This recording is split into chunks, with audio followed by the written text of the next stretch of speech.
Welcome back to Chow Time Pod. It's your host, Rick. Doctor cries after realizing that everyone around her is single. Please like and subscribe down below. Really appreciate that. Get the chow time. Let me say this. Are white guys, are they eligible for the playbook? I don't want to discriminate. Okay. But where I am in my life right now, I need black men.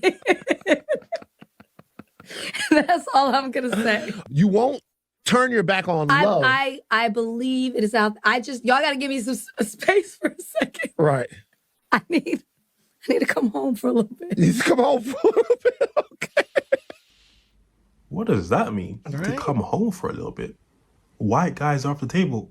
Why? The more I hear about Rachel Lindsay's divorce from Brian Abasolo, the more honestly sick to my stomach I get. If you're not caught up, Brian actually filed to divorce Rachel back in January. Now, unfortunately, these two never signed a prenup, so Brian is seeking spousal support from Rachel. Keep in mind, these two have no children together. Obviously, Rachel probably is not comfortable with paying spousal support whatsoever. I wouldn't be either, but... Shut the fuck up. Fat bitches need to just shut the fuck up. Like, who wants to? You think men want to? If you don't want to, you think men want to? What the fuck? She's willing to cough up nearly 5 figures each month. According to new legal documents, Rachel Lindsay says based on what they each bring in per month, she would be cutting Brian Abasolo a monthly check of $9,882 in spousal support. My man. In the documents, Rachel says she's bringing in $61,000 per month, and she calculates his gross monthly income as $13,000 from his work as a chiropractor. Brian claims he only made $16,000 in all of 2023, but Rachel is saying this is hard to believe, and that she believes he also receives some income from social media. Brian's also refusing to move out of their home and isn't paying a fair share of expenses around the house since filing divorce. Sounds like a woman. I feel really bad for Rachel. It's a shame that they didn't get a prenup in the first place, but you can't change things at this point. And Rachel's talked about not getting a prenup, saying that she was in a completely different financial situation when they first got together than where she is now, and she also wanted to get the prenup, but it didn't seem like her and Brian were on the same page at that moment. So yeah, this is a crazy story. I just want her to be free of this situation because it's horrible. Women making videos. I want her to be free of the situation because it's so horrible. She has to pay money to the man that she used to be married to. Yeah, it sucks, doesn't it? That's why 95% of men that are paying child support or alimony, spousal support, they're the ones that are getting fucked over too, but you don't say shit about that. But let me know what you guys think down below. So let me get this straight. You married a white guy. Now you're having to pay alimony. Now you don't want to date white guys anymore because white guys are... Is that what the clip was about? This before. People that use race as their problem are always the problem. Yep. Now you've dated, you picked a bad white guy. Now all of a sudden you want black guys. You'll probably pick a bad black guy too. Shout out to P on that problem. One. You pick poorly. That's the problem. And you now all of a sudden, I want to come back home, is absolving yourself of your responsibility, of your accountability in this situation. What you need to do is analyze your situation, look at what you did wrong, and improve from it. You want to come home? What the hell? I don't want to be a powerful, independent woman.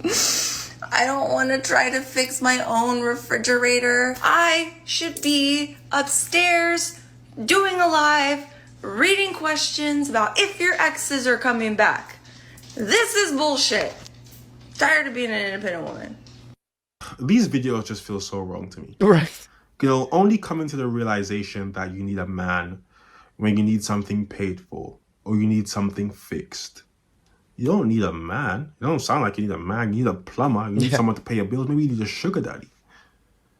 You know, I can imagine how women would cook a man if he came out 40, 50-year-old talking about, oh, man, I need a woman. You know, look at all these dishes. Ah, shit. I need a woman to come and look at my floor. It needs to be mopped. I need a woman. They would cook him. Y'all want to be independent? That's great. But not me. I don't want to be independent. I don't want no bills in my name. The electric, the cable, the internet, the heat, the gas, the car note. At 36 years old, I'm understanding that being strong is not a flex, and I am tired. Do you know how bad I want to just sit down, relax, and allow someone to come into my space and love me properly? Is it just me, or is it fucking exhausting? Like, I would just like, for once, to find someone that I could finally let down my guard fully and get to be taken care of and pampered. And I see girls online who have these fantastic guys that do all this stuff for them, and I'm so jealous. I'm just We know. We fucking know.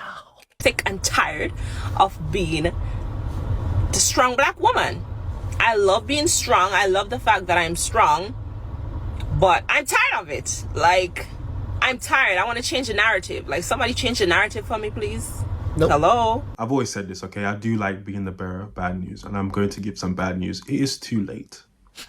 The idea that you can just switch it off and not be strong and independent, it doesn't make sense.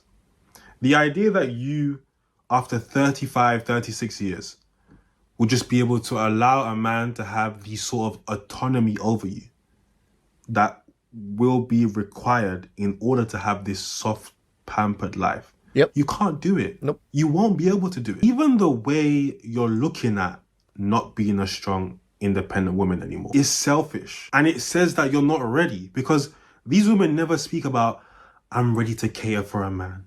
I'm ready to do X, Y, and Z. I'm ready to be a homemaker. It's me. No, it's always, me. I'm ready to get this sort of treatment. I'm ready to be pampered. It's always me, me, me, me, me. You're not ready. You're just tired. But it's too late. You should have figured this out 10 years ago. So I'm a single doctor in my 30s, and watching both Jen Tran as well as Ketanji Brown Jackson, the Supreme Court Justice, online about their loves or lack thereof is, yeah, it's just bringing back a lot of different memories from my past. Part of it's a little bit triggering, not gonna lie. So I'm currently single in Los Angeles, and yes, the dating in Los Angeles is not ideal. But I went to med school in Central Illinois, and it was a lot of white people from Central Illinois and just like the Midwest in general. For 4 years, I felt like I was just almost invisible, right? Like glossed over by the whole like dating pool, because, you know, when... I wouldn't think so, especially if you're exotic in a Midwest country like that. And you're Asian, most people are attracted to Asian features. Asian men, black men, Hispanic men, white men. A lot of us were in our early 20s. We got to med school and we're all trying to date. And a lot of guys just preferred the girl next door, Jennifer Aniston types, which, you know, nothing wrong with that. But just feeling like you're just kind of glossed over, or your second choice, or... Oh, maybe you bossed babe too hard. Is that what you're trying to say? I thought maybe it was just, men didn't approach you because you were Asian or something. No. If you were boss babing too hard with a fucking boss babe attitude, yeah. You're almost kind of like you're not for them, right? Which in itself is fine. I feel like I generally went to Chicago, which is only about 2 hours away, and dated mostly there. And kind of did like a semi-long distance type of situation. It's almost like I imported men from Chicago. It was weird, whatever. So seeing Jen Tran on Bachelorette, or I didn't even watch The Bachelorette, but just kind of seeing that whole thing play out, and a lot of Asian American girls on TikTok coming out being like, a lot of Midwestern Asian girls kind of felt this way. Another component of this is that a lot of our male classmates, their girlfriends that they met while in med school, a lot of them decided to follow the guys to wherever they matched. Correct. So a big portion of our career, we have no control over. We don't really have much control over where we're going to end up. Are we already seeing a pattern here? The Asian community, they're known for being very education driven, right? Yep. That we are. They push their kids. Their women are very focused on their education, are very focused on their success. What do we know about successful women? It's tough. And I do agree this would be the downside of Asian culture because we push men and women to do very similar to be successful in school and stuff. And we tell them to ignore the love life. This is the problem that Asians have in America. We only tell you guys, or us, we only tell ourselves, be good at school, make good money, and be a good person. Fuck the relationships for now. Fuck all that. You'll figure it out once you finish school. That's the mentality of Asians. So yes, a lot of Asians get fucked when they finally hit the dating market because they've never really dated and their focus has never been dating. The fact that the men in your class, their women moved with them. I know for a fact you wouldn't sacrifice your career, or you wouldn't change careers, or you wouldn't wait a year, or you wouldn't do anything to alter your trajectory Correct. for a man. But there are women who would. And that's your competition. Going. We just got to go wherever we get into med school. And then for residency, one day in March, everyone finds out where they're going across the country. And besides that, you just like don't know, because it's so competitive and there's a whole match system and whatever. But all these girlfriends were like, yeah, of course, we're going to follow you to wherever you're going. There were a few guys who had done that, but it was like very, very few. I think it was like one or two, and none of them were minority girls. So a lot of the minority girls, I think honestly just kind of stayed single, sort of kind of dated, and then, you know, when... Yeah, because the non-minority girls knew exactly what to do. They knew that to secure their future, they had to go with their partners. Where immigrants were trained so much to focus on your education, focus on your own trajectory, that you kind of glossed over that and you weren't competitive enough. And we left for residency to bigger cities, met our partners, met their boyfriends and met their husbands, and now happily married.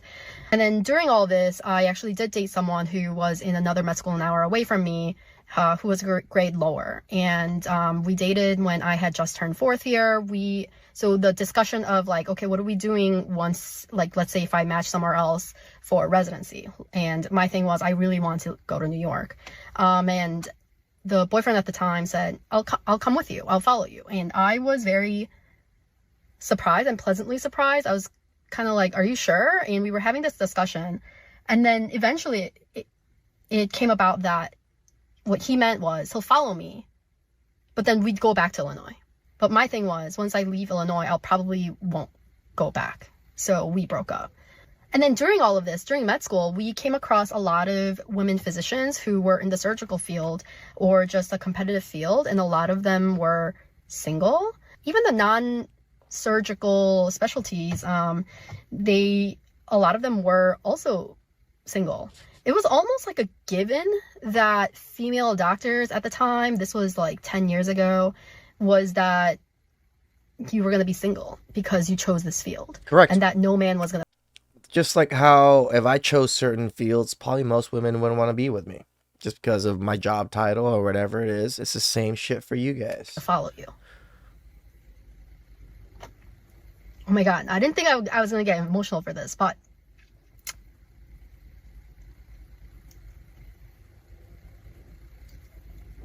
it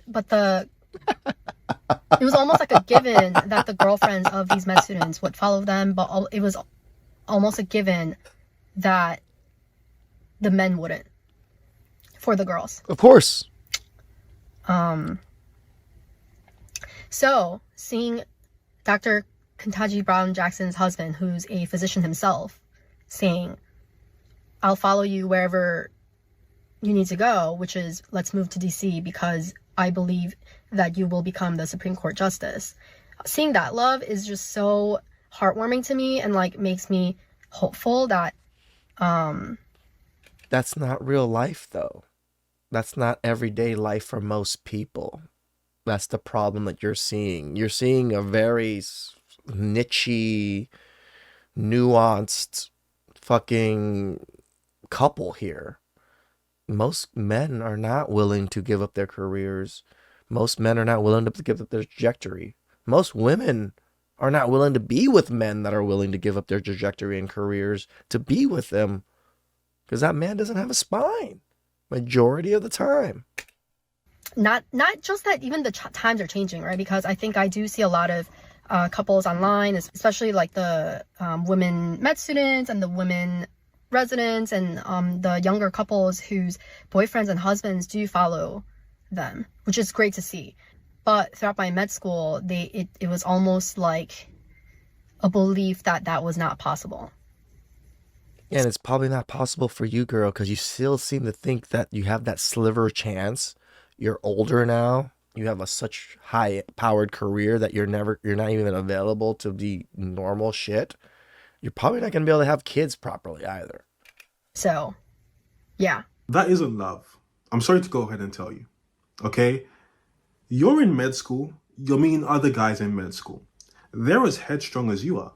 They're as driven as you are. They are as focused on their success as you are yours. What Correct. Kentaji Brown, or Ken whatever her name is, found in that man was a man who wasn't as headstrong, who wasn't as driven, who was willing to sacrifice for his partner because he's not as driven as she is.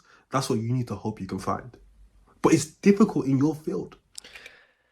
To find a doctor, surgeon to want to give up his career is fucking hard. And the that's man the problem. spent The way you ages. view life is exactly how a man views life. I'm going to get my career, I'm going to be successful, and I'm going to get a woman to bring into that. That's exactly how you view it. Yep. You're going to be successful, you're going to have your career, and you're going to get a man to bring into that. Whereas those men are looking out, and then there are women who are saying, I will follow you wherever you need to go. It's always going to be difficult for women like you because you can't have it all. You just can't. And this is her responding to a comment that says, men do not look for the same thing in partners that women look for. I couldn't give a shit what you've done with your career. And her response was, men in my comments jealous that I'm a doctor. Wow. You can see why she's single, right? Now look, could the man have said this comment in a more digestible way? Of course. Sure. He was clearly doing this to get a response or get her riled up in whatever way.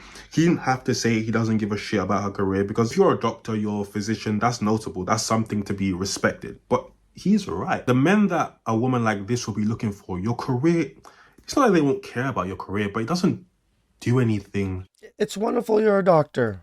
You could take care of my boo-boos, but that's about it. For them. So the likelihood of them sacrificing what they've got going on for you, it doesn't make sense. It's just sad that women turn into men and they don't even realize that they turned into men, and they want men to do exactly what we want women to do. It's so crazy. They are so out of touch with themselves and so unaware. Please subscribe down below. I really appreciate that. I'll catch you guys next time. Yeah.